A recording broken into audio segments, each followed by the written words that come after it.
Halo Verina, Rio. Mantap, yang ditunggu-tunggu akhirnya telah tiba ya. Halo semuanya. Wih, luar biasa Verina, mantap. Sebelumnya saya ucapkan selamat malam dan selamat bergabung untuk Verina, Rio, dan teman-teman lainnya yang sesaat lagi akan bergabung bersama kita semua. Hari ini kita kedatangan bintang tamu yang sangat spesial sekali dan tentunya sangat menarik sekali untuk kita pelajari bersama ya. Baiklah ya, sesaat lagi akan hadir ke tengah-tengah kita seorang pakar personal branding yang sudah tidak asing lagi ya. Kalau Anda nonton videonya, wow, penuh dengan konten-konten yang sangat memotivasi dan menginspirasi. Dan untuk itu, mari kita sambut dengan tepuk tangan yang luar biasa. Please welcome Coach Sugi Mitro.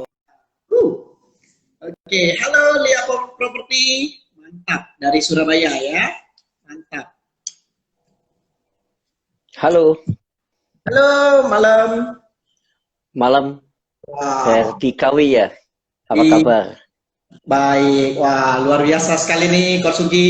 Thank you banget Ya, udah waktunya untuk sharing sam- kepada ya, sahabat-sahabat kita di malam hari ini. ya semoga bisa membantu banyak teman-teman supaya lebih bisa mengerti apa itu branding dan personal branding. Baik, baiklah sebelum itu saya sapa dulu nih Coach yang baru hadir ya. Ada Yes, Verina, silakan. udah semangat sekali tadi udah komen. Ada Lia Property, Sheila, Rio dari KMBP ya, Faris, wow mantap ya. Wow, semakin malam semakin seru nih nantinya ya. Baik, Coach Sugi ya. Sebelum kita Yes, menyambut Coach Sugi Mitro ya, mungkin ada teman-teman yang mungkin masih asing ya, belum kenal, tapi kalau Anda sering eksis di dunia digital, khususnya Instagram, wow, kalau Anda sudah follow Coach Sugi Mitro, banyak sekali konten-konten yang menarik. Salah satunya yang ya. terinspirasi, kalau kontennya Coach Sugi, shoo, jedar, nah ada jedarnya, itu sudah menembus ya. Ciri khas ya, ada boomnya itu ya. Yes, betul sekali. Jadi setiap menantikan itu, wow, ini konten apa nih? Wow, semakin penasaran ya. Jadi Anda yang belum follow, Anda Oke, boleh follow dan langsung saksikan sendiri betapa serunya konten beliau. Karena saya sendiri pun sudah merasakannya ya. Baik, Coach Sugi ya. ya. Yes. Penasaran mengapa Coach Sugi itu bisa jatuh cinta menjadi seorang pakar digital branding ya, dan tentunya mendalami ini sangat luar biasa sekali, dan sebagai konsultan juga di beberapa media branding konsultan dan juga Kompro First International Director. Wow, ini luar biasa sekali prestasinya nih. Mengapa bisa jatuh cintanya di pakar digital branding nih? Mungkin boleh sedikit cerita, Coach Sugi, silakan. Sebetulnya gini sih, kalau kalau cintanya itu bukan ke dunia brandingnya, karena memang dari kecil saya seniman ya. Jadi saya bisa gambar, saya juga biasa untuk menciptakan hal-hal baru, orang kreatif. Kemudian waktu lulus kuliah arsitek, jadi waktu lulus kuliah arsitek saya masuknya memang ke dunia advertising waktu itu. Dan kemudian tahun 2000 saya sempat masuk ke bikin perusahaan I.O. juga, dan I.O.-nya cukup sukses, tapi kemudian dan advertising saya putuskan untuk saya konsentrasi di branding, karena saya mulai menghitung waktu saya. Karena Hmm, kalau saya di advertising, saya banyak bantuin banyak perusahaan, saya hitung kenapa kok perusahaan yang saya benar-benar fokus, itu selalu bisa suksesnya lebih daripada yang cuman didesainkan biasa aja. Nah, makanya kemudian tahun 2005 saya sadar beberapa perusahaan saya yang memang juga sudah posisinya bagus, duitnya banyak, saya putuskan tutup justru di saat di puncak semua. Jadi saya hmm, mencoba untuk men-challenge lagi, saya mau efektifkan waktu saya, bagaimana waktu saya ini bisa lebih efektif dengan mendapatkan klien yang berani bayar lebih mahal lagi. Jadi target saya naikkan. Kalau dulu awalnya desain logo masih di kelas jutaan, kemudian sudah naik puluhan, terakhir ratusan, bahkan saya di konsultan branding sudah sampai yang kelas M itu sudah. Nah, tapi di 2016 tantangannya itu sudah mulai hilang lagi. Menurut saya kok kegampangan ya, maksudnya hanya branding. Jadi saya ke waktu 2016 itu sadar bahwa saya harus belajar digital. Karena menurut saya digital ini bukan hal yang apa ya, bukan hal yang tidak maksudnya gini, digital ini pasti akan terjadi masa-masa ini dan saya masih kurang sekali ilmunya di sini. Saya putuskan kemarin 3 tahun saya nggak terima project branding sama sekali. Saya benar-benar fokus ke dunia digital. Waktu itu saya pelajarin Kompro, memang mobile apps builder. Di sana saya juga keliling Indonesia, sering bawain seminar tentang Kompro, platform aplikasi. Sebetulnya banyak orang waktu itu sudah bilang, kenapa Pak Suki kok turun kelas dari seorang katanya pengusaha, punya kantor juga di Surabaya cukup besar, building, kemudian kontraktor juga cukup sukses, kok tahu-tahu jadi sales, jadi jualan aplikasi. Tapi menurut saya bukan melihat salesnya itu, saya melihat bahwa ini saya belajar sambil saya membangun network. Makanya kemudian saya keliling, saya kemarin 2017 sampai 2018 tiap 3 hari pindah kota, saya bangun banyak link. Jadi kalau sekarang dibilang mungkin saya punya link itu sekarang sudah lebih dari 267 kota. Jadi saya punya link sudah segitu kuat. Kemudian di tahun ini saya mulai berpikir lagi, kok saya harus lebih lagi ya. Jadi saya mulai menggabungkan kekuatan branding saya dengan kekuatan digital saya.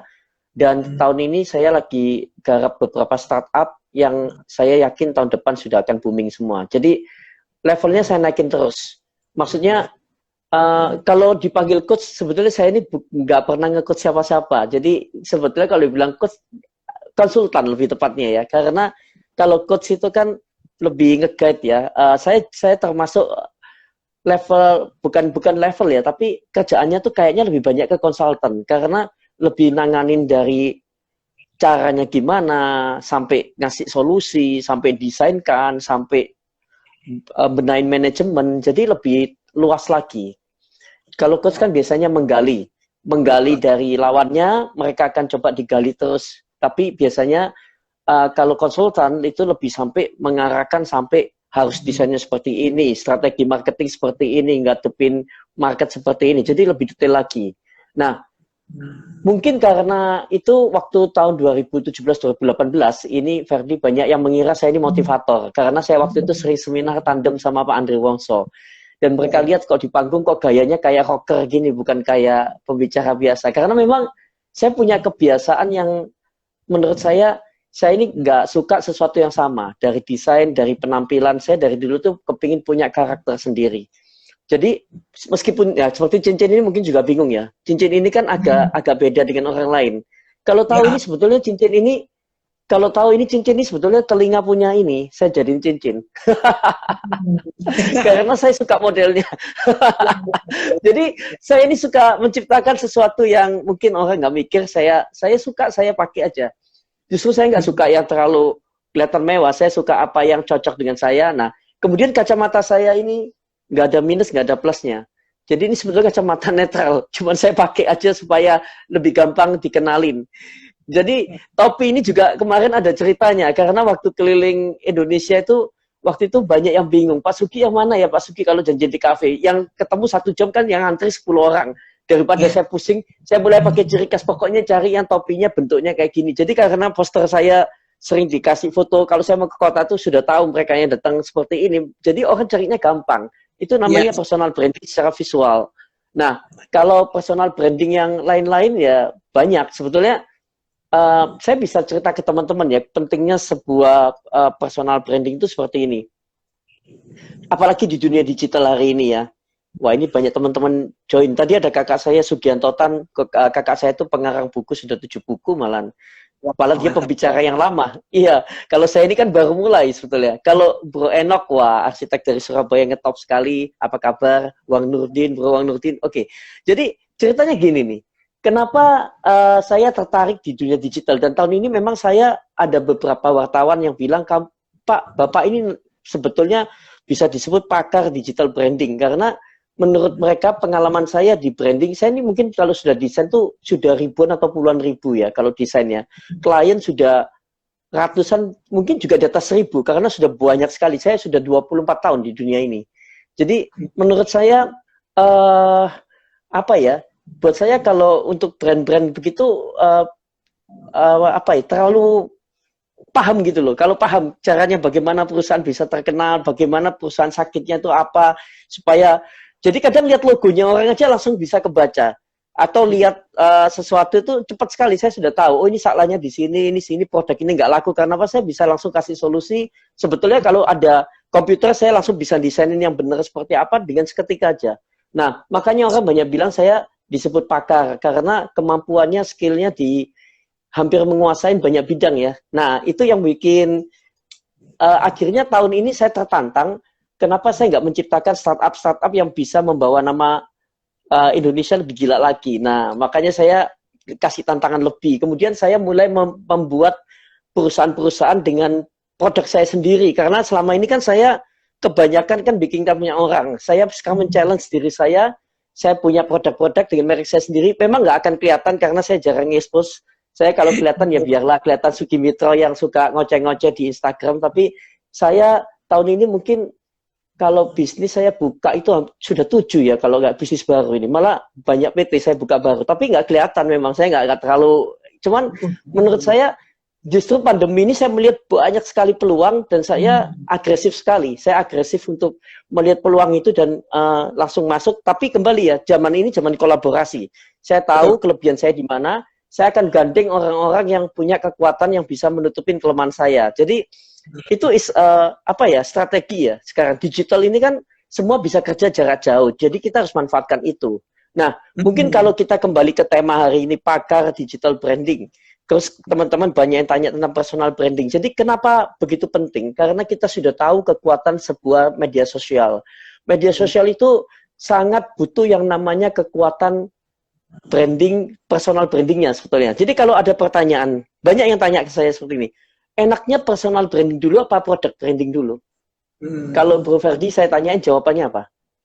Kalau saya tergantung. Kalau saya jual jasa, saya ke personal. Kalau saya jual produk, ke produk. Gitu. Oke, saya kasih jawabannya ya. Yang benar sebetulnya personal branding dulu. Karena gini, kalau teman-teman punya personal branding yang kuat di dalam sebuah bisnis, kalian itu nggak usah bingung. Karena produk apapun yang kalian jual itu harusnya laku. Tapi kalau produk, begitu produknya ada apa-apa, itu bahaya. Nggak tahu yang punya siapa, kalian memulai dari nol lagi. Nah, makanya sebetulnya kalau kita lihat ya, banyak company, itu yang dilihat itu sebetulnya siapa di baliknya. Kalau ingat sejarahnya Jack Ma ketika sukses, orang yang meletakkan dana ke Jack Ma, itu nggak ngerti loh Jack Ma jelasin apa. Dia cuma lihat seorang Jack Ma ini punya motivasi tinggi, dia punya apa ya, kemauan untuk jadi sukses itu ada. Padahal waktu itu Jack Ma belum apa-apa. Jadi sebetulnya yang harus dibangun itu personal branding dulu di dalam sebuah bisnis.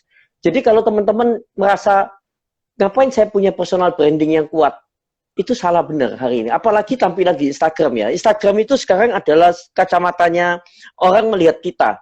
Jadi kalau kita menampilkan sesuatu di Instagram, itu adalah yang akan ditangkap orang pertama. Misalnya, kita di Instagram tuh suka pose, misalnya senyum genit, nanti fotonya hilang separuh, terus nanti dari jauh gayanya genit-genit sedikit. Itu langsung imajinasinya orang mikir, wah ini orang ini pasti agak genit-genit sedikit. Itu secara, meskipun belum tentu ya, tapi kamu bikin orang yang belum kenal itu, membaca karaktermu itu seperti itu. Nah, itu personal branding digital sudah masuk. Jadi contoh lagi nih, saya kalau lihat ini ya di foto-foto yang tampil ini, saya kalau lihat profilnya Bro Ferdi, Bro Ferdi berdiri pakai jas. Nah, ini saya langsung tahu Bro Ferdi ini tipikal orang yang sebetulnya adalah karakternya ya sering naik panggung karena pakai jas ya, atau sering berjumpa umum. Tapi kalau saya boleh kritik, ini boleh kritik kan? Ya, boleh. Ini saya waktu lalu sempat bicara ke beberapa teman juga. Kalau Bro Ferdi ngadain event live seperti ini, Bro Ferdi kan sudah kasih poster pakai jas. Harusnya Bro Ferdi tetap bajunya juga seperti itu. Nah, ini yang sering orang lupa. Bro Ferdi langsung hari ini pakai kaosan biasa. Nah, itu image orang tuh kadang bingung. Nah, kok nggak sesuai ya dengan apa yang dibayarkan di poster. Dan itu menurunkan langsung turun sedikit. Jadi gini Bro Ferdi, kenapa saya bilang penting banget? Saya setiap tampil saya akan berusaha tampil dengan gaya saya seperti, ya mungkin saya punya gaya beda ya, saya nggak harus pakai jas. Cuman Hmm. itu yang akan membuat orang tuh tahu bahwa Sugimitra ini memang seorang desainer atau dia punya penampilan yang agak nyentrik. Tapi Hmm. saya selalu kalau live atau apa saya akan selalu pakai cincin saya ini, saya nggak lupa pakai kacamata topi saya karena saya tahu orang akan mengharapkan lihat saya yang seperti ini. Paham ya? Hmm. Ya, ya, Makanya ya. saya kemarin sempat lihat, saya kaget ada beberapa juga coach yang terkenal itu atau beberapa motivator. Ini Hmm. live resmi, posternya keren, tahu-tahu kok baju tidur kayak baru bangun. Ini apa nggak salah ya? Terus bahasnya tentang marketing. Saya bingung. Ini kan agak pertama ya, saya merasa bahwa mungkin dia nggak sadar bahwa yang dengerin itu akan menganggap ini serius dan kaget ketika kok yang muncul itu nggak serius gitu loh. Jadi itu adalah salah satu digital branding konsistensi orang akan lihat. Nah, karena gini, ada lagi contoh ya. Ini kalau bahas masalah digital ya, digital itu kan kebanyakan visual jarak jauh yang kita lihat dari media sosial kita hari ini ya. Nah, ada orang misalnya dia itu bilang, kenapa ya Instagram saya ini jualan, misalnya jualan asuransi tapi kok nggak laku-laku, misalnya ya. Dia adalah leader asuransi, dia bilang, kok nggak ngefek ya, saya sudah punya Instagram ini. Terus setelah saya coba buka, saya kaget juga. Lah, wong di fotonya, di tampilannya, dia kalau memperkenalkan dia agen asuransi Instagramnya itu. Tapi di dalam tampilannya lebih banyak menunjukkan dia misalnya makan sate, makan bakso. Nah, ini lebih cocok food blogger nih daripada seorang agen asuransi. Paham ya? Karena kalau dia misalnya agen asuransi, harusnya dia lebih sering posting foto-foto tentang atau video yang membawa bagaimana suasana insurance atau dia membahas sedikit tentang kalau dia mau pakai itu untuk kekuatan brandingnya ya. Tapi tergantung kalau dia memang pakai untuk kesenangan pribadi keluarga ya it's okay. Makanya biasanya kalau memang yang untuk keluarga atau pribadi itu kan lebih banyak di private. Tapi kalau zaman sekarang ini nggak zamannya di private. Contoh lagi paling gampang gini. Dulu orang kasih nomor telepon itu kan susah sekali. Hari ini kalau nggak ngasih nomor telepon itu salah sebetulnya. Karena kekuatan WhatsApp itu besar banget loh. Saya punya kontak di WhatsApp saya itu sekitar hampir 9.000. Jadi sudah pasti kalau saya posting status itu paling nggak saya sudah selalu lihat ada 500-an tuh pasti lihat. 500 bayangin, kita nggak usah bikin brosur, cuman pasang di status sudah pasti ada 500-an orang lihat. Nah, ini adalah beberapa tips untuk teman-teman kalau namanya personal branding. Jadi konsistensi itu akan dilihat orang. Contoh lagi, loh Pak Suki, di zaman pandemi ini kok semakin banyak bisnis. Loh, ya nggak tahu juga. Karena saya juga banyak kenal relasi baru yang pada ngejar saya ingin jadi partner bisnis. Nah, ini kan lucu kan? Jadi saya ini malah banyak kenal pengusaha-pengusaha top, mereka kejar saya, karena mungkin mereka juga melihat saya mengudara, kemudian melihat saya ya seperti acara seperti ini ya. Kemudian mereka melihat, wah ini tim yang cocok nih buat mereka. Nah, saya dihubungin, mereka ngajak ketemuan, bagaimana cara partnershipnya, bagaimana kita bisa kolaborasi, dan saya akan penjajakan. Saya lihat kalau memang cocok ya, kenapa enggak gitu loh. Karena saya memang lagi gencar mau bikin banyak bisnis baru seperti itu, Ferdi. Nah, itu secara personal branding, secara digital sebenarnya banyak yang dibahas ini. Makanya kemarin saya pernah kemarin ada yang di Medan itu ada Yentilim yang kalau sempat lihat di Instagram saya, ya itu gara-gara lihat saya acara live di acara Tommy Wong. Kemudian dia tuh chat saya 3 bulan nggak ada order katanya gaun pengantin. Dia chat Pak Sugi ini gimana? Saya senang dengar Pak Sugi. Waktu itu saya bilang saya ini nggak terima klien sudahan. Tapi dia ngechat terus. Saya akhirnya merasa nggak tahu kenapa Tuhan kayaknya gerakin saya. Saya coba lihat, ya kasihan juga ya. Katanya karyawannya banyak. Terus dia bilang saya bingung ini gimana gaji karyawan. Saya lihat, saya telepon, ya sudah deh. Kamu mau bayar berapa? Bayar semampumu aja. Nanti uangnya juga saya sumbangin. Saya nggak karena bayar saya kan nggak mungkin bayar mahal kan. Tapi nggak bayar juga nggak serius nanti. Jadi saya suruh bayar sukarela waktu itu. Oke, saya akan desainkan kamu. Nah, itu pada postingan ke-13 saya ingat. Ke-12 itu saya masih bangun karakter kontennya semua. Di postingan ke-13 saya langsung hook pakai satu cara strategi branding, nanti boleh dilihat di Yentilim. Itu langsung dalam 48 jam closing 80 gaun kebaya, dia dapat cash ratusan juta langsung. Dalam 48 jam. Saya cuma butuh 48 jam untuk dia mendapatkan ratusan juta dan 80 kebaya closing bayar DP semua. Padahal awalnya 3 bulan nggak ada order. Nah, itu strateginya itu sebenarnya saya ngerti semua seperti itu. Cuman karena terlalu banyak yang pingin belajar, saya bilang, nanti deh, saya lagi siapin sekolah digital brandingnya, nanti saya akan bikin dalam bentuk aplikasi, teman-teman tinggal download, belajar. Saya mungkin sempat, ini lagi saya bikin programnya ya, supaya efektif September lah, semoga siap. Dan itu akan detail bahas tentang personal branding, tentang bagaimana kalau mau memulai bisnis branding. Jadi teman-teman nggak usah bingung lagi, karena pelajarannya ini memang saya juga tipikal bukan belajar dari Google atau apa, tapi mungkin saya ini lebih banyak dari pengalaman selama puluhan tahun ini akan saya keluarkan di sana. Teman-teman akan lihat bagaimana sih strategi-strategi yang mungkin kadang agak unik, tapi menurut saya sudah terbukti. Saya melakukan itu banyak berhasil. Nah ini nanti untuk teman-teman, Bro Ferdi. Jadi boleh belajar di situ. Baru awal, benar, wow, seru sekali. Dan saya pun hari ini mau banyak belajar. Jadi dari apa yang telah saya pelajari mengenai personal branding, ada beberapa pertanyaan yang mudah-mudahan hari ini Coach Sugi bisa sharing dari pandangan Coach Sugi. Baik, kalau kita bicara tentang personal branding, Coach Sugi, ada dua sisi. Dalam tanda kutip, ingin branding di profesi, seperti ibaratnya icebreaker nomor 1 Indonesia, misalnya pakar digital branding, itu profesi.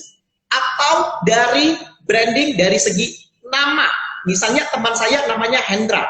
Tiba-tiba dia nggak mau namanya pasaran Hendra.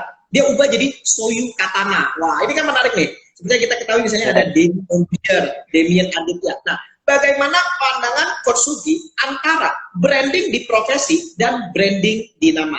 Mungkin teman-teman yang hadir hari ini, Anda boleh chat, kira-kira Anda tim mana? Ingin branding di profesi, Anda boleh ketik di chat. Wah, seru ini. Jadi, oke, boleh saya ngulas, karena saya pernah pengalaman dulu ada desainer yang saya ganti nama juga langsung booming.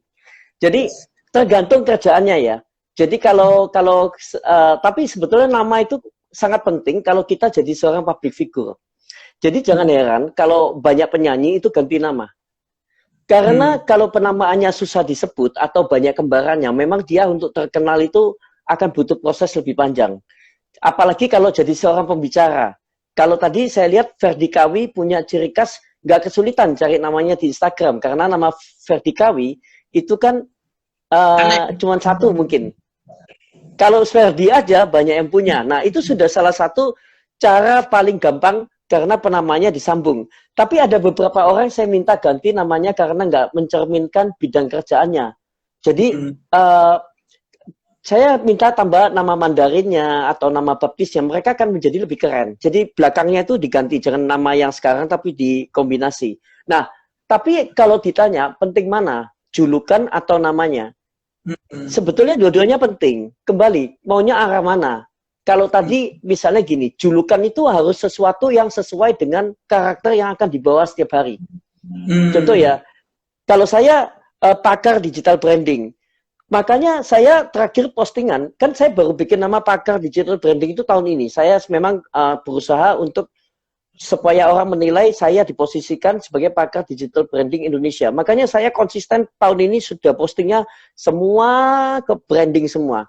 Jadi nggak tahu digital, nggak tahu personal. Sekarang juga banyak artis yang saya komenin tentang digital brandingnya. Nah, karena saya memang lagi fokus ada tujuan itu. Jadi mungkin kalau memang kita membangun sebuah kata-kata di bawah kita yang untuk penguatan. Kalau kita kenal seperti Pak Andri Wongso, itu kan motivator nomor 1 Indonesia. Tapi terbentuk karena orang yang ngasih nama. Dan memang orang bilang dia nomor 1 karena pertama kali di Indonesia. Bukan tanpa sebab. Seperti Raja Dangdut, Rhoma Irama. Pak Rhoma Irama nomor 1 memang dari dulu ya. Nah meskipun nggak ada kejuaraannya. Kalau Om Awe, sekarang Pak Andri Wongso ganti nama. Jadi Om Awe, bener kan? Nah, biasanya penguatan itu kedua ada lagi. Seperti Pak Andri Wongso merasa, wah saya Pak Andri Wongso, anak muda nggak kenal Pak Andri Wongso. Makanya kemarin 2 minggu lalu Pak Andri Wongso mencetuskan rebrandingnya menjadi Om Awe. Supaya ada kedekatan dengan para anak muda. Makanya video-videonya sudah panggilannya, dia manggilnya bukan lagi seperti biasa, manggilnya halo guys. Nah, dia sudah mengikuti gaya-gaya anak muda. Ini adalah suatu adaptasi. Jadi kalau dibilang kita pentingnya nama atau ini sama pentingnya. tergantung kita mau makainya di mana. Nah, ini ada Coach Humphrey Rusli juga ini dari Surabaya. Ini banyak coach denger ini. Ini orang hebat-hebat pada masuk. Nah, sebetulnya saya lihat kalau kita punya nama yang memang sudah unik, ya itu nggak apa-apa. Kita kayak nama saya Sugi Mitro. Waduh, saya ini beruntung sekali mama saya kasih nama Sugi Mitro. Kenapa? Itu artinya sendiri kaya mitra kerja. Ternyata dari bayi saya sudah dibuatkan banyak mitra kerja. Makanya saya ini teman bisnisnya banyak sampai hari ini. Karena ternyata dari bayi itu, karena nama itu adalah sebuah brand loh. Jadi kita itu sebetulnya dikasih brand itu ketika kita itu belum lahir. Itu sudah ada brand untuk kita. Dan kita diharapkan jadi seperti itu. Brand itu kan adalah penamaan pertamanya ya. Kemudian apa yang diingat orang tentang orang itu. Jadi misalnya saya setelah meninggalkan acara live ini, orang ingat, oh Sugi Mitro itu yang pakai topi, pakai kacamata, itu sudah brand. Nah, proses seperti acara live ini, prosesnya itu disebut pembrandingan. Nah, brandnya sudah ada nama ketika kita lahir. Pembrandingannya kapan? Ketika kita dari bayi itu masa sekolah, masa kuliah, itu kita mulai pembrandingan. Makanya akan ada karakter-karakter yang terbentuk ketika kita di sekolah.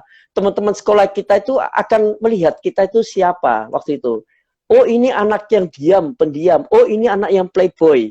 Oh, ini anak yang suka mencontek. Oh, ini anak yang rajin. Nah, ketika dewasa, apa yang sudah di branding itu, ketika misalnya saya ketika ada reuni atau apa, saya butuh partner kerja, saya akan keingat, oh ini teman saya dulu di kuliah ini, mungkin saya dengar dia kerjanya ini, oke dia dulu karakternya baik di sekolah, saya coba kontak dia mau nggak kerja sama dengan saya. Nah, itu pembrandingan. Jadi apa yang sudah kita bina selama ini, itu akan menjadi suatu aset. Nah, ini yang teman-teman harus paham ya. Apakah kalau dulunya di sekolah nakal nggak bisa berubah? Bisa. Karena sudah terbukti. Kalau kita bisa menumpuk dengan sesuatu yang positif, yang lama pun yang negatif akan ketumpuk. Yang penting yang sekarang dan ke depan ini seperti apa. Jangan bingung yang lama-lama. Wow. Jadi, bikin aja brand yang bagus terus. Karena bukti nyata juga sudah sangat jelas seperti film Iron Man kan, yang main Robert Downey Jr. tahun 80. Dia narkoba, ditangkap, keluar masuk penjara, semua bilang karirnya habis, tidak akan sukses lagi. Dia akhirnya butuh berjuang 8 tahun. Mulai jadi video klipnya, lagu Elton John, kemudian dia ditolak-tolak di siaran TV sampai jadi pokoknya semua kerjaan dia coba bikin album rekaman, tapi 2008 dia dapat peran Iron Man dan dia bisa menjadi sosok yang diseganin dan orang kaget dan jadi aktor termahal. Padahal dulu tahun 2000 orang bilang dia tidak mungkin bangkit dan sudah pasti tewas di dunia televisian. Buktinya orang bisa bangkit. Jadi teman-teman yang dengerin, kalau kalian punya masa lalu yang negatif atau masa lalu yang jelek, nggak usah dipikirin. Bikin aja gerakan-gerakan positif yang sekarang. Itu yang akan lebih diingat. Brandingnya dibuat lagi, dikuatkan lagi. Nah, seperti itu. Itu digital, termasuk di Instagram, termasuk di keseharian. Dibangun terus, nggak usah takut siapa-siapa, karena masih banyak orang yang belum kenal kamu. Nah, seperti itu dia. Menarik sekali ya. Baru 2 pertanyaan saja, tapi benar-benar detail dan dalam, dan semua yang ini benar-benar tergugah dan tergerakkan ya, untuk benar-benar menginginkan nanti. Oke, selanjutnya untuk Anda boleh ketik di komen ya. Ada pertanyaan berikutnya yang sangat menarik nih, mengenai persoalan branding itu sendiri. Kira-kira menurut pandangan Coach Sugi nih, seringkali kalau saya melihat, misal kita di poster tuh, misalnya untuk beberapa para motivator atau trainer, misalnya personal branding itu, apakah profesi yang ada di bawah julukan branding itu akan kita ganti-ganti sesuai tema acara atau tetap konsisten menurut pandangan Coach Sugi? Kalau sebetulnya bagus konsisten ya, karena kita itu kan membangun sebuah image. Dulu kalau saya kemarin tahun lalu kan saya membuat brand, saya di bawah saya ada pakar digital branding itu baru mulai bulan 2.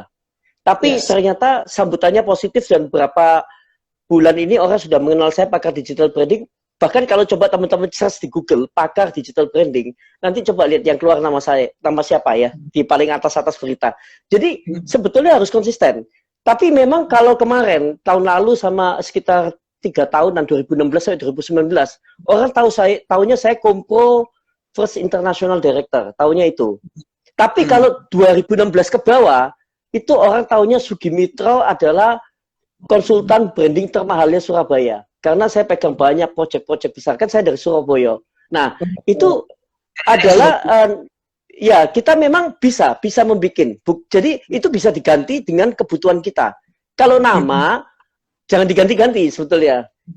Ya boleh diganti sekali-sekali ya, tapi jangan kalau misalnya kita jadi oke, saya mau jadi public figure, ya ganti nama. Kalau memang seperti Ayu Ting Ting itu kan nama bikinan, Saskia Gotik itu nama bikinan. Nah, bikin aja kalau memang mau jadi seseorang yang terkenal atau masuk di dunia yang butuh terkenal, kalau namanya nggak gampang dikenal, bikin aja nama baru, nggak ada masalah.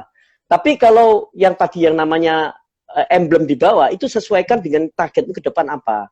Nah, kalau saya memang ada mimpi yang sangat panjang di pakar digital branding, karena saya lagi bangun beberapa startup yang saya harus memang menguatkan posisi saya di sini.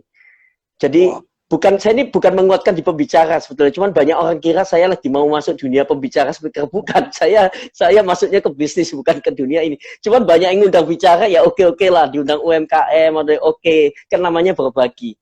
Seperti itu. Ternyata sekali ya. Wow, baru disebut-sebut nih, Bro Soyu katanya. Wah, Ares Surabaya. Halo Lia Properti, apa kabar? Ya, properti juga ya. Thank you banget nih. Wow, Anda semua masih antusias dan pertanyaan demi pertanyaan makin malam makin seru ya. Pastikan Anda standby, siapin pertanyaan. 15 menit lagi kita buka sesi tanya jawab. Siapkan pertanyaan Anda ya. Berikutnya nih. Silakan nih. Ini menarik nih.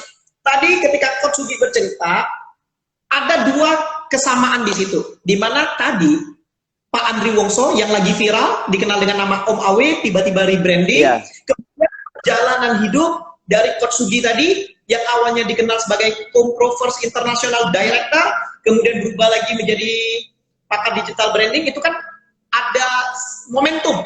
Nah, kira-kira bagaimana kita membaca momentum, sampai titik apa kita perlu mengubah personal branding kita? Silakan Coach Sugi. Oke. Tiap orang beda ya, tapi kalau saya selama ini saya lompat di satu kerjaan ke kerjaan lain, itu selalu ketika saya di puncak. Jadi gini, contoh ya, saya lihat juga ada orang yang melakukan itu. Kalau tahu Deddy Corbuzier ya, dia selalu lompat kerjaannya ketika di puncak. Coba lihat, waktu dia dari pesulap nomor 1, dia akan pindah ke, waktu itu pembawa acara hitam putih ya, kalau nggak salah ya. Kemudian dia pindah lagi ke YouTuber, tapi semua tetap masih di puncak. Saya juga kebiasaannya seperti itu. Dulu saya punya I.O. di Surabaya cukup terkenal, dan 2005 saya tinggal ketika saya di puncak juga. Kemudian saya punya bisnis tuh kebanyakan saya selalu meninggalkan untuk lompat. Itu selalu ketika posisi di puncak, bukan ketika saya jatuh. Kenapa saya meninggalkan ketika di puncak? Nama saya tetap bagus. Nah, itu dia. Jadi, saya selalu ketika di puncak, saya lompat ke tantangan yang lebih besar. Karena saya melihat levelnya kayak main game ya. Kalau kita main game, ya ampun gamenya kok gini terus sih, kok bosen sih, kayaknya monoton, kurang tantangan deh. Saya akan lompat lagi. Karena kalau saya merasa tantangannya nggak menarik lagi, saya akan lompat yang lebih tinggi. Jadi, ngejarnya saya akan selalu kejar yang lebih tinggi. Kalau orang lain bisa bikin unicorn, kenapa saya nggak bisa? Nah, kayak gitu loh. Jadi saya suka yang begituan. Terus saya memang dari tahun 2000 tuh waktu ditanyain waktu saya masuk ke dunia branding ya, padahal saya kan kuliahnya arsitek. Kira-kira apa sih yang mau di branding? Saya tahun 2000 tuh saya bilang, suatu saat saya pasti akan membranding negara Indonesia supaya lebih bagus lagi untuk maksudnya Indonesia ya. Jadi saya merasa nggak tahu ya, saya yakin berapa tahun lagi saya harusnya akan terjun untuk dipanggil untuk benahin Indonesia. Karena saya punya banyak ide juga. Indonesia ini harusnya bisa di branding seperti apa supaya internasional bisa lihat. Tapi tunggu tanggal mainnya, karena kan harus dibangun dulu semua. Dibangun satu-satu. Kita harus ada sabar. Wah, ada Miss Flolex, apa kabar? Miss Flolex ini luar biasa influencer cantik dari Surabaya yang sangat hebat kalau jualan online, bisa sampai miliar-miliar tuh kalau jualan per bulan lewat Instastory. Jadi step-stepnya ini harus dibangun. Kadang orang nggak sabar melalui itu. Kayak kemarin ya, ketika saya lompat dari seorang konsultan branding termal Surabaya yang sudah dibayar miliar, saya tahu-tahu jadi seorang sales aplikasi. Waktu itu semua orang bilang, oh Coach Sugi bangkrut ya, oh Coach Sugi gila ya. Saya tertawa aja. Orang nggak tahu. Padahal saya jualan aplikasi juga ada duitnya. Cuman waktu itu saya lagi bangun, saya sambil belajar. Saya sengaja nggak mau terima branding. Padahal orang kejar saya mau bayar miliar, mau bayar apa. Saya nggak mau terima. Kalau saya lagi fokus, saya nggak mau terima. Biarpun duit berapa, saya tahu. Karena saya sudah ngumpulin duit, sudah cukup lumayan sebelumnya. Tapi saya memang lagi mau fokus kerjaan ini. Jadi saya fokus, saya pelajarin 3 tahun cukup. Saya sudah belajar digitalnya, saya sudah ngerti kira-kira gerakan aplikasi seperti apa, saya sudah bangun network se-Indonesia, saya sudah tahu saya harus ngapain. Nah, tahun ini saya sudah mulai gabungkan semua. Dan tahun ini juga beruntung, saya nggak tahu ya, begitu banyak kenal banyak pembicara. Saya baru mulai kenal itu akhir tahun lalu kok sebetulnya. Gara-gara kenal Bro Tommy Wong, kemudian Bro Tommy Wong banyak kenalin saya dengan pembicara-pembicara muda, dan akhirnya saya mulai dikenal di kalangan pembicara-pembicara. Tapi sebelumnya saya cuma berbicara ya kebanyakan untuk kumpul bicara tentang aplikasi. Cuman keliling Indonesia memang. Nah, seperti itu. Jadi kita dapat satu poin pembelajaran, teman-teman. Terus kita banyak berpikir ketika kita jatuh, ketika kita down, kita mau rebranding. Padahal rebranding yang paling tepat itu adalah ketika Anda sampai di puncak, di titik yang paling buat dan ini menambah insight pada malam hari ini. Wah, semakin menarik nih ya. Boleh siapin pertanyaan? Karena semakin malam semakin seru nih. Ya, 1 jam takutnya nggak cukup. Ini udah mau 40 menit. Anda boleh ketik lagi pertanyaannya. Berikutnya nih, Coach Sugi ya. Masih ada rasa penasaran saya ya. Teman-teman boleh kira-kira Anda di tim mana ya. Berbicara tentang personal branding nih, Coach Sugi. Ada dilema buah si malakama antara profesional dan sosial. Kalau kita sudah menjadi seorang yang profesional, tiba-tiba ada di tapi dia misalnya harganya sosial. Di satu sisi juga butuh uang misalnya. Di satu sisi kalau kita terlalu banyak sosial, takutnya tarif profesionalnya nggak naik-naik. Nah, bagaimana pandangan Coach Sugi mengenai masalah profesional dan sosial ini? Oke, Anda tim mana? Profesional atau sosial? Oke, boleh ketik teman-teman. Silakan Coach Sugi. Oke, saya mulai nangkep nih. Ini maksudnya di dunia pembicara ya paling banyak ya. Misalnya dipanggil untuk free, membagi ilmu, atau untuk dibayar. Iya. Jadi kalau saya lihat zaman sekarang ini justru kamu sering-sering berbagi malah terkenal, malah akan ada yang bayar mahal. Jadi zamannya sudah berubah, Bro Ferdi. Jadi contoh ya, semakin kamu cerita, kamu bisa skill apa, kamu semakin bercerita, kamu bisa apa ya, punya ilmu apa, itu akan banyak yang cerita. Dan akhirnya mereka merasa mendapat ilmu banyak di kamu, mereka justru akan mengundang kamu dan berani bayar mahal. Karena dia merasa sudah dapat banyak, dia mau sosial. Mungkin mau sosial atau mau apa, tapi akan kebanyakan seperti itu nantinya. Karena kalau kita lihat ilmu pun sekarang sebetulnya sudah sangat murah ya, karena di YouTube ada, di Google ada. Sebetulnya kalau kita anggap kan orang mau belajar digital aja di internet sudah banyak sekali, tapi mereka kadang tetap mengundang seseorang itu karena mereka suka dengan orang itu. Betul. Kalau saya lihat sebetulnya peluangnya adalah mereka suka dengan pembicara itu, bukan suka dengan apa yang dibawakan. Coba perhatiin. Karena rata-rata yang ngundang, itu mereka selalu akan melihat pembicaranya ini enak nggak ya bawainnya. Nah, karakternya menyenangkan nggak. Kadang mereka tuh cuma kepingin tersentuh di emosinya, terus di spiritnya bisa naik. Karena orang memang kadang butuh untuk ketemu itu butuh motivasi ya.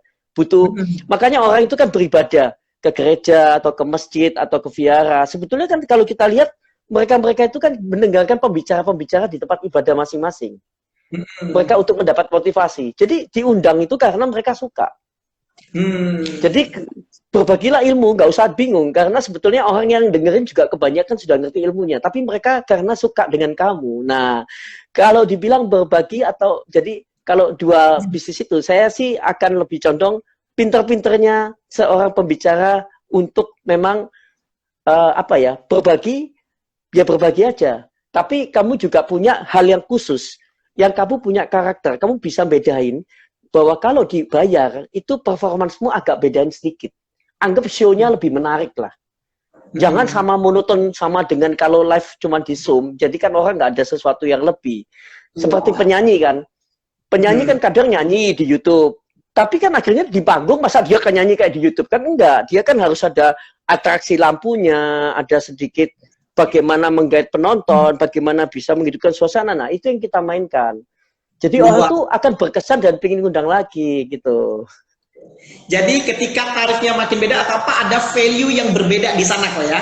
Wah, luar Ya, biasa. itu kayak konser lah. Kalau saya lihat pembicara itu kayak penyanyi lah. Apa bedanya? Kan sama. Kamu kan juga sudah ketahui kayak penyanyi dipanggil di panggung, dan kamu bisa nggak waktu di panggung itu mendapatkan hati semua pengunjung. Kalau kamu bisa, mereka pun ke toilet nggak mau kok kalau dengerin kamu. Sama ketika kamu lihat penyanyi, beneran? Betul, setuju, Karena setuju. saya sudah ngalamin beberapa kali waktu saya bicara itu sampai banyak orang bilang, Pak, saya ke toilet aja nggak berani, nggak mau ke toilet, Pak. Nah, sampai Mhm. ada orang tua yang bingung waktu itu, saya sampai lucu ya, saya pernah bawain kelas dari jam 10 pagi sampai jam 5. Itu ada ibu umur 70 lebih datang karena diberitahu anaknya, diceritain tentang saya. Dia nggak percaya karena dia sudah ikut kelas MLM dari puluhan tahun. Karena muncul saya 70 lebih. Dia nungguin saya dari jam 10 pagi sampai jam 5 sore. Dia kaget. Sampai jam 5 sore katanya konsistensi saya bicara berapi-apinya sama, ilmunya lain semua.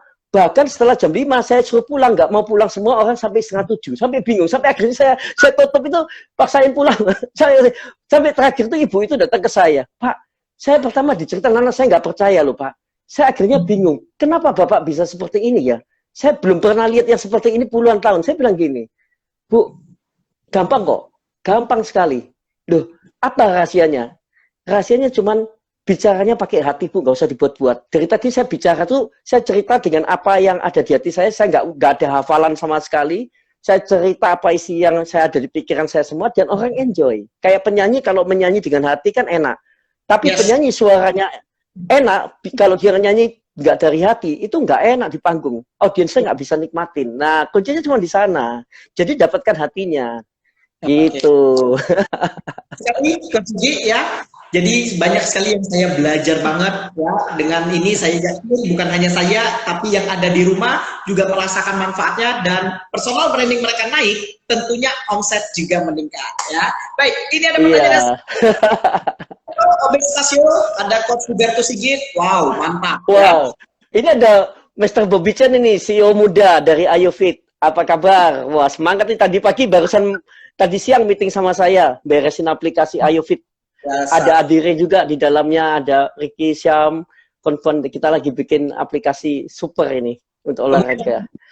Mr. Bobby, betul sekali kata Sugi, orang kalau sudah suka dengan kita, walaupun tidak butuh, orang tetap akan beli. Tapi kalau sudah tidak suka, tidak suka, butuh pun orang nggak akan beli. Wow, menarik, menarik. Iya, yes. Ada Bruce Sigit juga, itu apa kabar? Wah, banyak ini teman-teman pembicara hebat pada kumpul semua nih.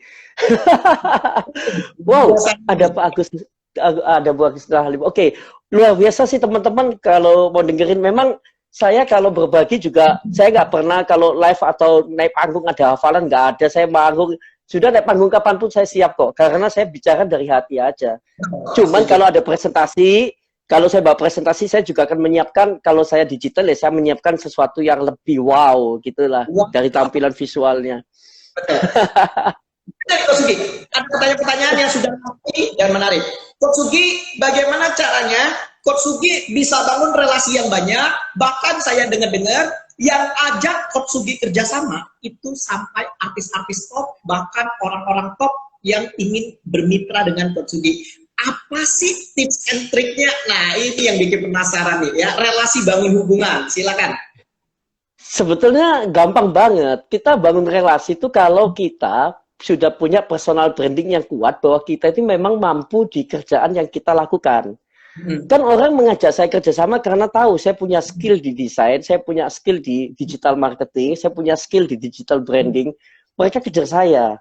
Dan kemudian mereka tahu saya kalau bicara juga apa adanya, nggak pakai apa ya, nggak pakai munafik-munafikan. Jelek ya saya bilang jelek, bagus ya saya bilang bagus. Jadi bukan semua yang ngajak kerja saya terima, tapi saya akan mempelajarin, dan meskipun saya nggak terima, saya akan kasih masukan ke mereka. Saya nggak pelit kasih ilmu. Saya akan selalu bilang terus terang, wah ini bagus nih. Atau tapi sorry ya, aku nggak bisa gabung soalnya aku lihat duitnya nggak kelihatan ini.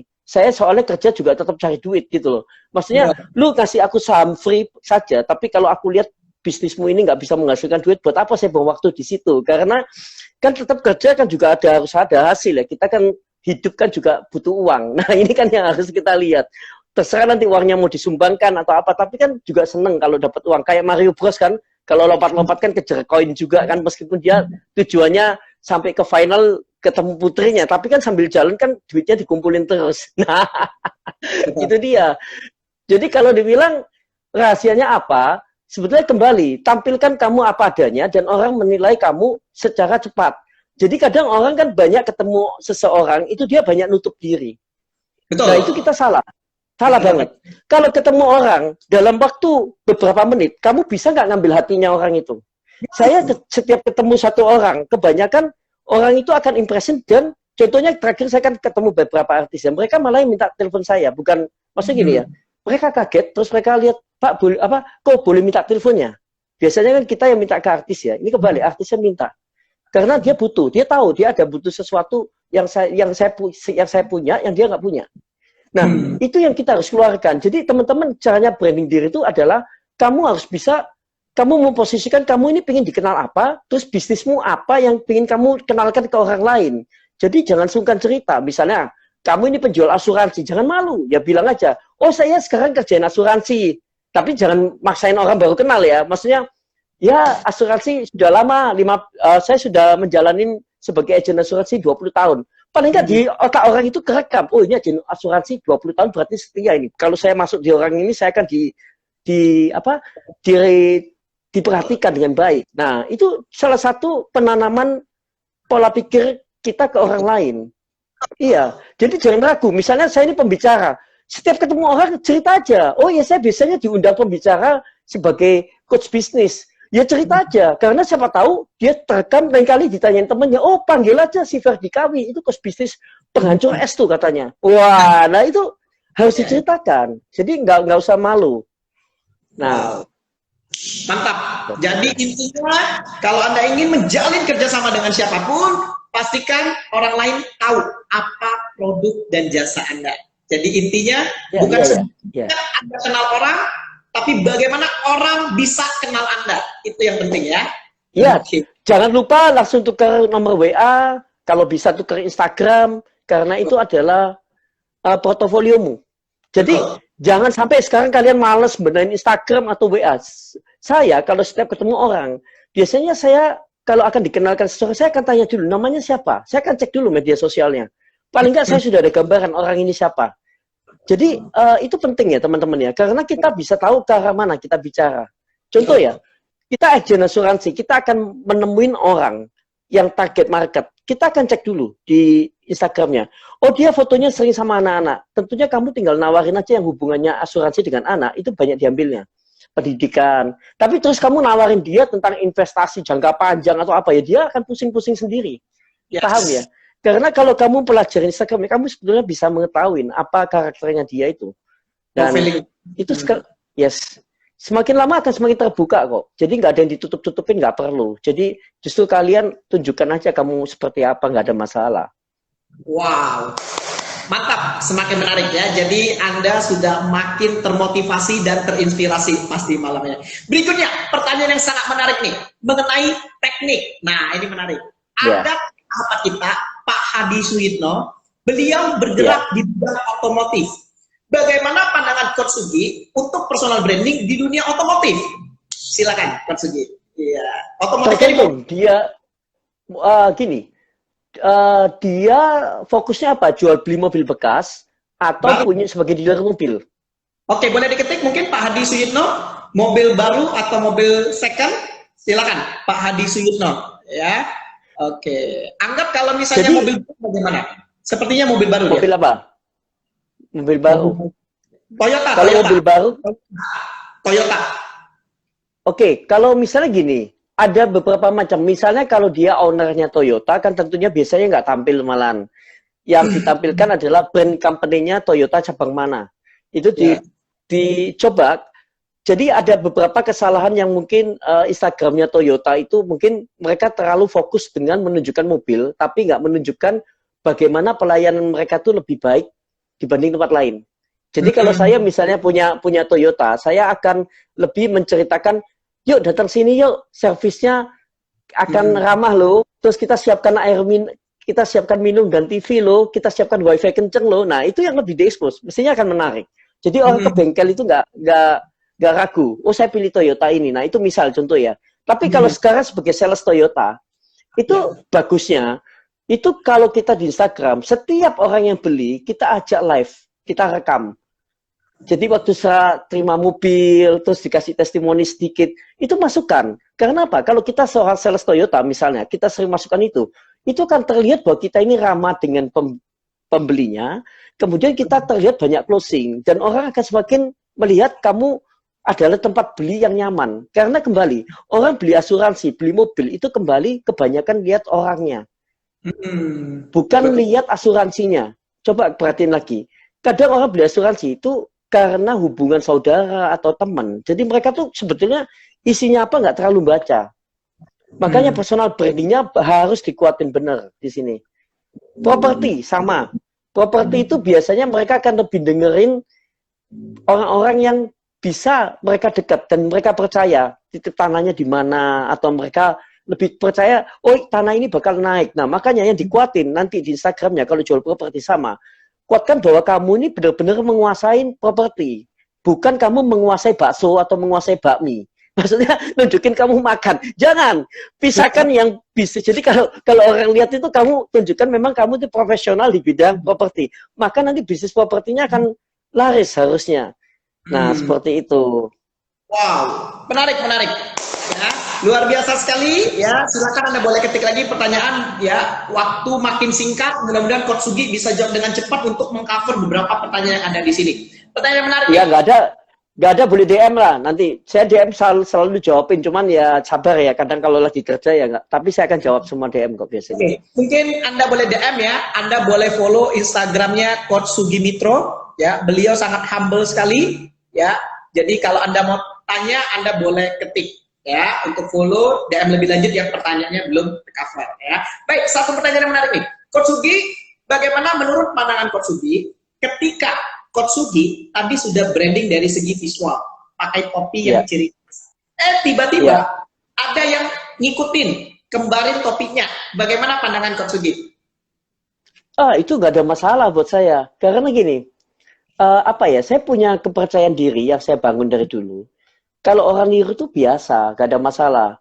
Misalnya orang mau niru ide saya, mau niru kreativitas saya, gak apa-apa. Karena ditiru pun saya akan mengeluarkan yang baru lagi. Jadi gak usah takut. Karena apa ya, ide itu selalu ada, gak pernah habis. Jadi saya gak akan pernah takut orang mau niru saya, ya berarti kalau sekarang ada orang bisa niru saya, berarti itu berhasil. Bahwa kamu mempunyai fans yang sampai menjadi inspirasi buat beberapa orang sampai ingin jadi seperti kamu. Jadi nggak usah kita marah kalau ada niru ya nggak apa-apa, nyantai aja, tambah seneng kan. Berarti apa yang kita lakukan ini menginspirasi orang untuk menjadi seperti kita. Seperti itu sih. Oke. Baik, ini ada pertanyaan yang sangat menarik dari berikutnya, satu pertanyaan terakhir ya. Coach Sugi, misal produk saya ini murah harganya. Oke, produk saya. Tiba-tiba saya mau rebranding untuk menaikkan harganya menjadi menengah bahkan tinggi. Strateginya bagaimana? Dengan produk yang awalnya murah, kemudian bisa naik ke pasar itu menengah bahkan tinggi. Sebetulnya agak berat ya. Jadi di dalam ilmu branding yang saya jalani selama ini, produk kalau punya nama di posisi atas, turun ke bawah itu gampang. Jadi dia tinggal keluarkan brand baru, dia bilang ini adalah dari grupnya ini, tapi dia masuk ke level yang lebih bawah. Kalau dari bawah ke atas itu bukannya nggak bisa, cuman perjuangannya agak berat. Yang pertama, logo harus ganti total. Karena dia kan saya pernah melakukan beberapa juga waktu itu dan berhasil. Tapi rubahnya agak total ya. Itu dari logo harus dirubah, kemudian ada pengenalan bahwa servisnya berubah, bahwa produknya berubah, itu harus pengumumannya lebih gencar. Tapi itu harus serentak. Jadi memang nggak salah, jadi gini, kadang orang nggak tahu bahwa cara menggambar logo, cara penulisan itu ada yang direkam sama orang-orang, itu sudah kerekam. Kamu di level middle low, middle atau middle up. Dan kadang tuh banyak orang yang salah gambar positioning logonya. Jadi dia pinginnya main market atas, tapi gambarnya tuh middle low. Saya dulu sering benahin properti seperti itu. Nggak laku karena salah logo sebetulnya. Dan memang setelah dirubah, booming langsung. Jadi kesalahan-kesalahan itu sebetulnya simple aja. Tapi mereka nggak tahu terus bahasa iklannya. Salah nulis. Jadi hurufnya itu huruf-huruf yang dipakai itu bukannya untuk kelas atas. Tapi kadang ada juga yang targetnya market bawah, bikinnya keanggunan. Jadi karena keanggunan terlalu kelihatan eksklusif, malah orang takut beli. Itu sama dengan kayak ibaratnya kalau kita display toko ya. Kalau toko ya di mall itu kan kalau toko-toko perhiasan kan ditutup. Itu kan kayak batasin. Jadi orang takut masuk kan. Atau yang brand kelas atas itu kan biasanya ditutup. Nah, coba bayangin kalau orang yang jual kelas middle tapi ditutup. Masuk enggak? Orang takut masuk. Nah, kan gaya mall itu juga berubah. Dulu kan gaya mall beberapa tahun yang lalu, 10 tahun yang lalu masih banyak yang tokonya ditutup. Bahkan restoran ditutup. Sekarang kan semua restoran itu sudah gayanya dibuka semua. Karena mereka tahu kalau ditutup, itu mereka menutup dan menganggap mereka itu eksklusif. Tapi beberapa memang sengaja dikasih pintu karena mereka memang mau market di kelas yang eksklusif, yang atas. Nah, itu memang beda sih. Itu juga salah satu strategi branding ya. Karena visual yang disampaikan itu sudah direkam di otaknya kebanyakan orang dan orang menangkapnya seperti itu. Wow. Nah, seperti itu. Baik, luar biasa sekali Coach Sugi. Jawaban yang singkat, padat, tepat, dan memikat. Tanpa terasa, waktu tinggal 3 menit lagi. Mungkin Coach Sugi boleh memberikan closing statement mengenai tema kita hari ini, Mastering Digital Branding. Jadi mungkin bisa memberikan pesan terakhir untuk teman-teman. Silakan Coach Sugi. Untuk teman-teman semua, kalau memang mau kuat di digital branding, jangan ragu untuk mencoba dan belajar. Karena kalau kamu nggak pernah mencoba untuk masuk di media sosial, kamu nggak akan pernah merasakan bagaimana kamu melakukan digital branding. Kamu harus coba, kamu harus belajar, kamu benahin, dan jangan ragu untuk tanya dengan orang-orang hebat yang menurut kamu bisa kamu jadikan sebagai apa ya, inspirasi. Nah, terus pelajarin kenapa orang lain bisa, kamu nggak bisa. Jadi bukan kita iri, bukan, tapi kita mau belajar. Dan itu menjadi lecutan buat kita supaya kita jadi lebih baik. Menurut saya, pokoknya jangan ragu, zaman akan berubah, semakin kalian nggak masuk ke digital, kalian akan semakin ketinggalan. Mulai sekarang, mulai besok, kamu harus sudah mulai benahin apapun media sosial dan semua tool digitalmu untuk persiapan untuk ke tahun-tahun ke depan. Seperti itu. Nah, sudah. Coach Sugi, mungkin yang hadir ini 1 jam ini nggak cukup. Ya, siapa tahu ingin belajar lebih. Kapan nih kelas digitalnya itu launching digital brandingnya? Ada penasaran ya? Gini, karena saya bikinnya agak spesial ya, itu nanti penuh dengan video dan saya bikin tampilannya memukau dari visual, dari lain-lainnya, dan agak orang kan merasa wow. Jadi semoga, karena saya akan keluarkan dalam versi Google dan Apple nanti planningnya. Jadi dalam aplikasi.